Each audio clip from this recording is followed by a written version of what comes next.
Well, greetings to my subscribers. And again, I have Alasdair Macleod, who is my guest today, whose knowledge about gold and banking and international currencies is second to none, in my view. He's an international player, so he knows his stuff, and I'm really glad that he's given me half an hour or so of his time. It's very generous of him, which is in great demand. So I'm going to try and focus on a few things here, which to be honest, I'm not quite in Alasdair's class, but I'm not bad. But there are one or two things I don't fully understand. So I'm going to see if I can use his brain on these, and three main things that I want to talk to him about and get his opinion on. And they're not necessarily in order of preference.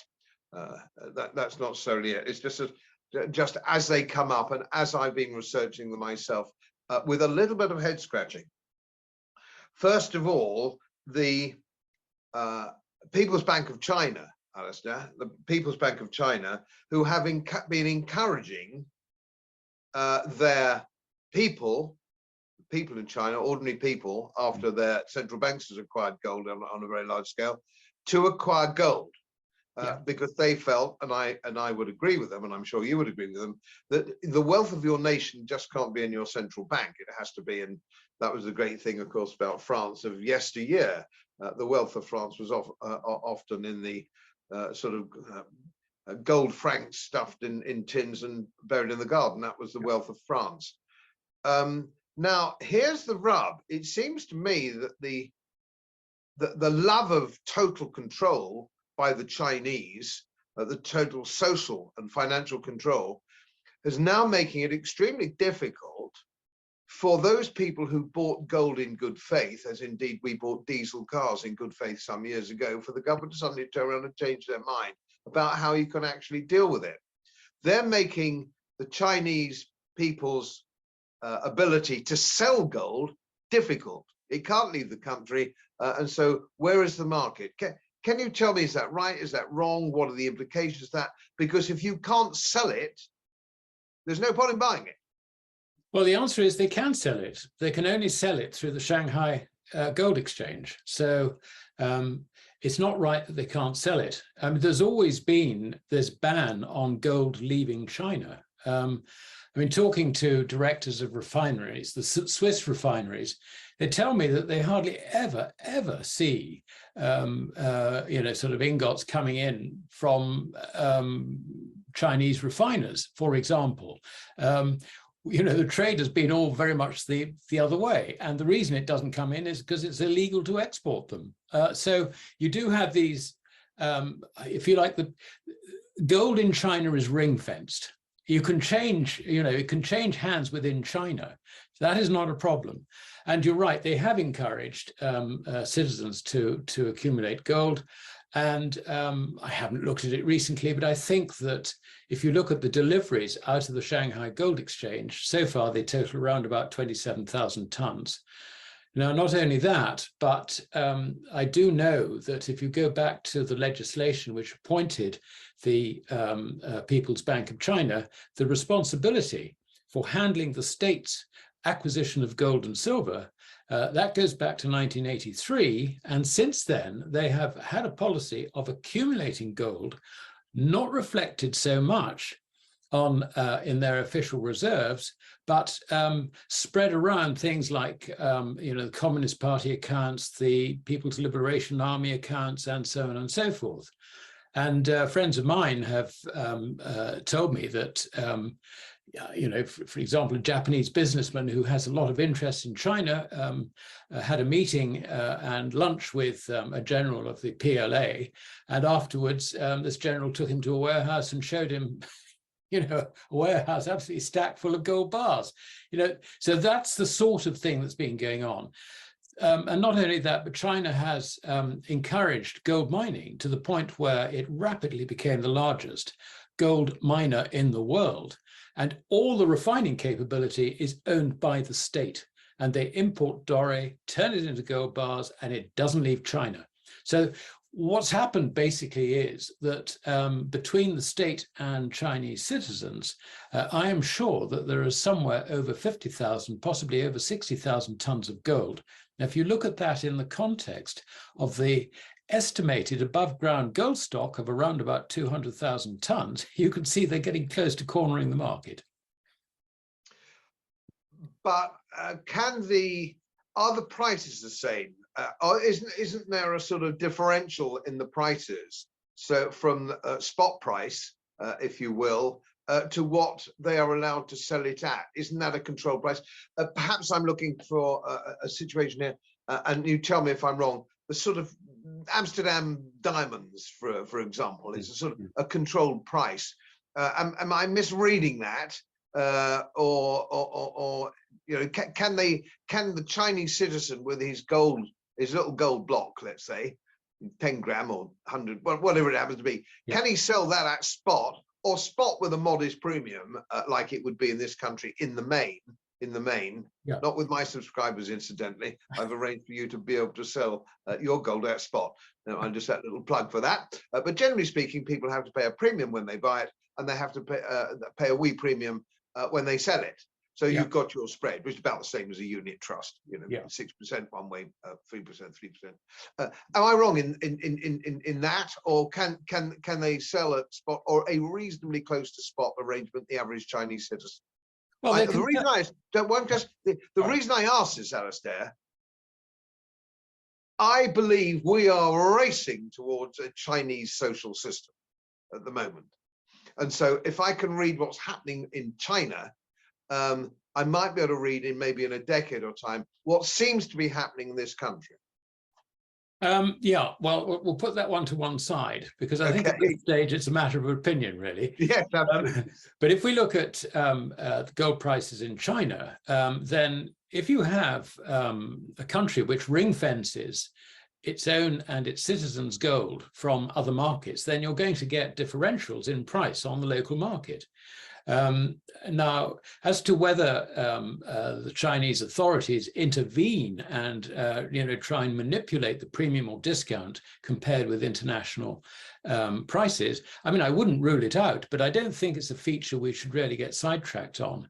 I mean, in general sense, an individual can buy and sell gold in China, and from time to time, there's a fair premium over international prices, and sometimes there's a small discount. But I think that's because you don't get the arbitrage, if you like, to take advantage of price differentials from abroad. I think that's the reason for it, more than state intervention.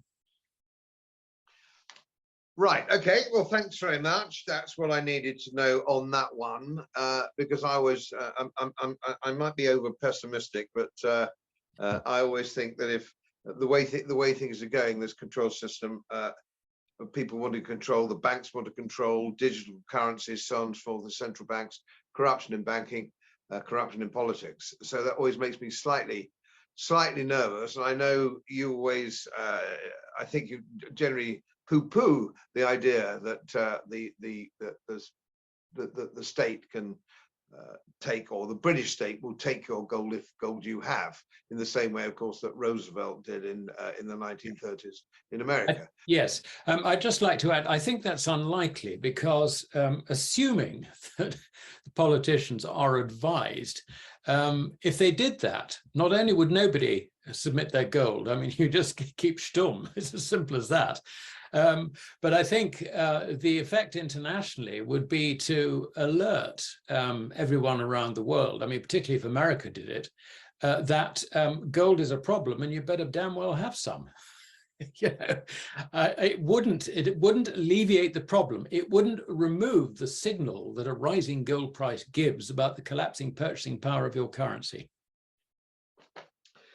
So, mind you, I am slightly assuming, Godfrey, that there's some degree of common sense in the political class. So I think that's probably where our opinion divides. I think I was saying, having been in the game for many years. In fact, I was just saying to somebody, I was giving a talk actually in the city on the subject of gold. And it was interesting because, I was putting it together, and this was a sophisticated audience. This is a professional audience.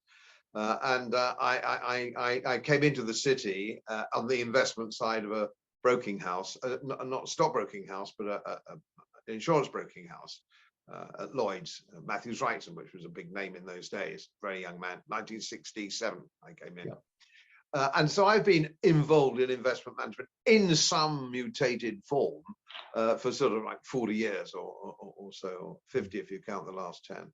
And what I've always found is interesting is that politicians have never been right about money or banking or budgets. They've never been right. And I have never known the Treasury since 1967, and I have been highly involved with some of the very big investment houses like Mercury. I have never, ever known the Treasury to be right about anything. And just on top of that, just as a sort of an aside, I have never, ever known an Economist magazine op-ed to ever be right about anything either. So we are dealing with an extraordinary phenomenon, 50 years of total and utter misunderstanding by governments, treasuries, and banks of what money is and how it works. So I suppose I'm a little bit extra gloomy about everything. I'm probably paranoid as well, but never mind. Now let's just have a look at some other things. I'd like you to just give a comment on, and you've commented on this before, but I think it bears repeating because I've got a lot of new subscribers who may not have flipped back to our last interview. We've seen, and of course going back to America, because really we have to in the main, because it all comes from America. We have seen in the last 5 years a debt explosion in America. So it's the figures I have, it's gone from something like 21 trillion to 95 trillion today. I mean, it's quite phenomenal. The last 5 years, the debt, the shrieking, debt expansion, which of course we know, we thought it was unsustainable as to 5 years ago. We've now got into the situation where it's almost impossible to imagine. And if you watch the old Carl Sagan things on the Cosmos years ago on the telly, he would be talking about planets or star systems which were so far away that your mind boggled. He'd talk about something like 100 light years away or something like that, and we'd stare at the screen going, I know driving to Edinburgh is a long way, but that's really just about as far as it goes. And of course, we're dealing in numbers now which are beyond human imagination. So we know that this, if it can't continue, it won't continue. Now we know that. And of course, we'd both be a lot richer men if we knew exactly when this was going to happen. Yeah. We don't know when, it's timing, you see. And if we knew that, we'd have a great big yacht in the Med, wouldn't be surrounded by crumpet and drinking champagne. So unfortunately, we'd probably be dead, actually. But anyway. So now there's that phenomenon, and I know it's impossible timing, but I wouldn't mind a view if you've got a view. There's also something else. Am I right in assuming that there is no legal requirement for an American bank to hold a percentage of reserve? There isn't, no.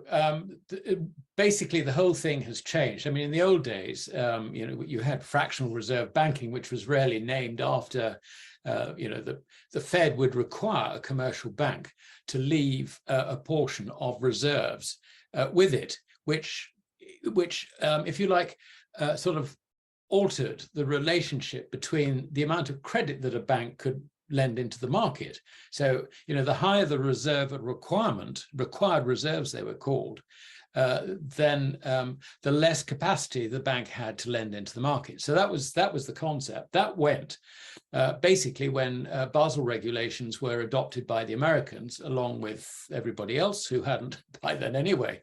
And of course, we're now on Basel III. So we're looking at things like the net stable funding ratio and, all these sort of wonderful things which nobody can really understand outside the system. But I think it's true to say that the thrust of bank regulation is very much trying to control balance sheet risk. there is an element of a relationship between the amount of capital, equity, if you like, in the bank's balance sheet and total assets. But when you see particularly banks in the Eurozone running ratios of assets to equity of 20 times and sometimes more, this is actually completely meaningless. They're nothing like that in America.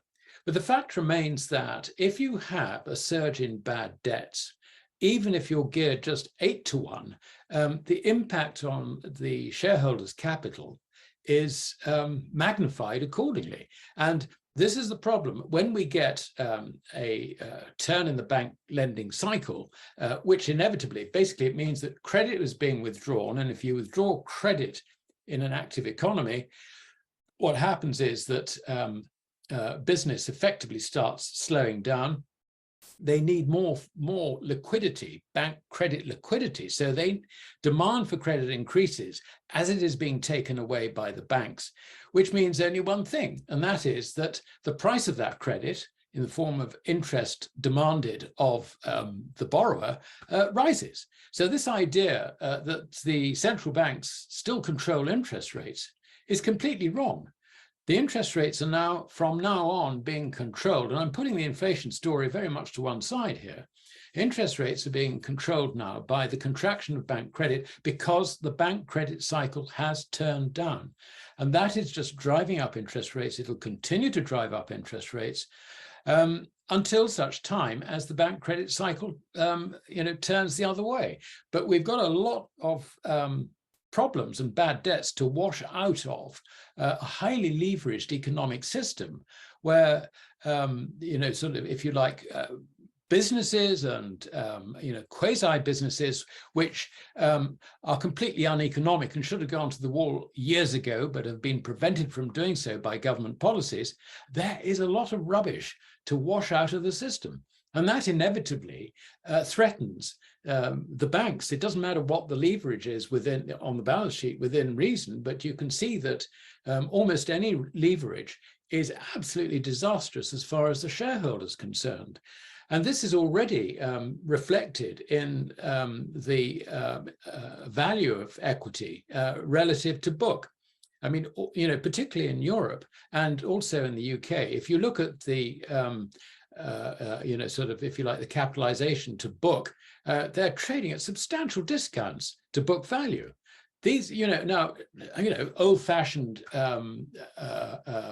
investment analysis would suggest that if you can buy a share at under book value, it's extremely good, going to be an extremely good investment. But that assumes that the rating doesn't reflect the business going bust. In the case of banks, this rating, and when you look at Credit Suisse, for example, its capitalization to book was around about 30%. So you can see that this was actually quite a clear signal that things were not all right in the global banking scene, and that's still the question, still the problem. And I'll add another thing to that, Godfrey. I mean, the central banks with QE effectively ramped up the bond markets so that they could pay top dollar, top euro, top pound for their government bonds. And of course, now that interest rates have risen and bond yields have risen, which means that the prices of bonds have fallen substantially, all the central banks are in negative equity. The only one which was smart enough not to get into that position was the Bank of England under Lord King, because he told the Treasury, I tell you what, we'll do QE if you guarantee the losses. So that doesn't appear in the balance sheet at all. Smart move. But other central banks have not done this. And what they're saying is, well, it really doesn't matter. We'll just hold things to maturity. But, we've got a crisis starting now. We can't wait until bonds mature so that central banks are then in a financial position to underwrite the commercial banking networks for which they bear responsibility. This is, proving to be an unholy mess on the banking front, I'm afraid. Yeah, no, sad. It's a very sad situation, of course, and I think it's beginning to get to the stage now where even the man on the Clapham omnibus is beginning to realise that. And just another question, on that. I wonder if it's possible, and I tried this in my book, and I don't think I succeeded very well. It's on shadow banking. Have you got an easy way of explaining shadow banking to the man on the Clapham omnibus, Joe Sixpack? I mean, it's a fairly ephemeral kind of thing, isn't it, really? It is. And people tend to glaze over. And I sort of know what it is, but I don't really know how to tell anybody what it is. Yeah, I think the way to differentiate between banking and shadow banking is as follows. Licensed banks create credit out of thin air. They do this by, when you come in and see me as the bank manager and you say, I want to borrow £1 million, and I look at your business plan and I think that's absolutely fine, Godfrey, I'm happy to lend you £1 million. I then get you to sign the papers, and as we shake hands and you go out of the door, I say the money is now in your account. And what that reflects is I have created the money by a book entry as an asset on my balance sheet, but I've had to balance it with an entry on the liabilities side, and that liability is a matching deposit in your favor. So that's created out of thin air. So that's what banks do. They're licensed to do that. Shadow banks don't do that. Shadow banks will recycle existing credit to other parties. But basically, shadow banks do not create credit. That is the key thing to understand. You could argue that they create credit in a very, very minor way. And that is that if you, let's say, enter into a transaction in, say, futures or something like that, let's say you contract to sell sterling in November, typical forward contract, and you deal with a non-bank, then what's happened there is that the non-bank has taken your instruction to sell sterling forward, but between the time of accepting that instruction and actually getting paid for by you for that, there is the credit creation. There must be, because credit is the difference. It is the promise to pay, as it were. So if on day one you enter into some sort of contract and you settle it on day two, you've got 1 day's credit on that. Apart from that, in the general sense, I think the way to define the difference between banking and shadow banking is that banks create credit out of thin air. Shadow banks recycle it. And that's why it includes insurance companies, pension funds, brokers, and all the rest. Great, that's helpful. Yeah, that's very helpful. Conscious of your time, I just want to wind up with one more view. I'd welcome a view. We know that the BRICS countries are meeting just in a few weeks. I noticed that the BRICS currency or proposed currency is not on a formal agenda that I can find, but we know that they're going towards that. They want to do that to sort of get out of the trap of the dollar trap, which is now a politicized, weaponized currency. Again, we've agreed to this before. You couldn't invent the stupidity of this, having a reserve currency and then weaponizing it and politicizing it. They're defeating the entire point of the thing. Leaving that aside, this is complete madness. Now, gold, we both agree that gold is going to play a role. It has to play a role because it's the only internationally recognized non-inflation-proof asset that you can have. Now, notwithstanding the fact that some people think, oh, you go on to a gold standard, what you and I, or what most people would imagine to be a gold standard, if you will, and that is whatever that means, your digital currency, your digit, your mouse click, your piece of paper, whatever it may be, is actually backed up. Like the Nevada gaming law, it's in the basement, and it's got to have that. It's got to have that sort of piece of gold, which I don't think you see quite that way coming, and I don't think I see that coming, but I see gold having a role. How do you think it's going to play out when they all get round a table and think, how can we do this? Because it's fundamentally very difficult for any politician to give up control of the money. And as soon as you have an asset-backed hard currency, that politician loses control. What's your take on that? Well, that is absolutely right about the politicians not wanting to relinquish control. And I would even go further and say that the central banks of any stripe are extremely jealous about their holdings of gold and do not want to part with any of it to the public.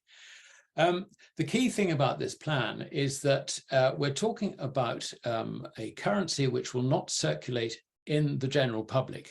Or between members of the general public. We're talking about a currency which is used exclusively for trade finance and also for the acquisition and disposal of wholesale commodities. That's the intention. Now that makes it a lot easier because what you can do is you can allow a country like India or South Africa or whatever to manage their own currency. You don't interfere with that. But what you're offering is a separate settlement currency, which has got to be designed to be more attractive than the dollar it seeks to replace. And that's the key to understanding why it's got to be tied to gold. The way to tie it, of course, is a lot simpler than if you were saying, you know, I'm going to stand here, I'm going to link my currency to gold, and anyone in the population can come and change their pound notes for sovereigns. You know, it's not that situation at all. So this is actually a far simpler thing. And I think, I mean, the way I would design it, and I think that Sergei Glaziev, who is leading this project, I mean, I think he's leading this project because he's been doing the work behind this for the Russians since February last year. And we know the way he is thinking because he's written about the way he is thinking. And it is very similar, perhaps, Godfrey, to the way you and I are thinking, that you need to secure the value of a currency to gold in order for its purchasing power to stabilize. And not only that, but if you look in the Russian situation, 10-year bonds are yielding 11.5%. The currency is declining. You know, this is and yet the economy is actually very healthy underneath. What you need is a stable currency, which means that interest rates can be low and bank credit can expand on a sustainable basis without undermining the purchasing power of the currency. This is a very, very important point as far as Glaziev was concerned when his comments about the ruble. But when he was writing about this is an article which was jointly written by one of his associates on the committee, which are looking at this trade settlement currency. So as to you know, what's going to be presented and the agenda and all the rest of it, the answer to this is that the Russians have told us through RT News that this is on the agenda. And since then, of course, you've had lots of minor officials and all the rest of it, because the agenda hasn't been released. I mean, this is something which is only privy to the attendees in Johannesburg on the 22nd of August. And you know, there's been huge confusion. I mean, I find it quite interesting. There's sort of people who are not in the loop, like you know, minor Indian officials, and saying no, because remember, the Indians are Keynesian. We taught them their economics. So you know, this to them is, you know, it's anathema, the idea of you know, bringing gold back into the system. So you can see that there is quite a lot of disagreement, if you like, at the lower levels. But this would not be introduced into the agenda, the BRICS agenda, without very good reason by Russia and accepted by China. And that's the interesting thing, because what we're looking at effectively is a nuclear option destroying fiat currencies, particularly our fiat currencies, the dollar, sterling, euro, and so on.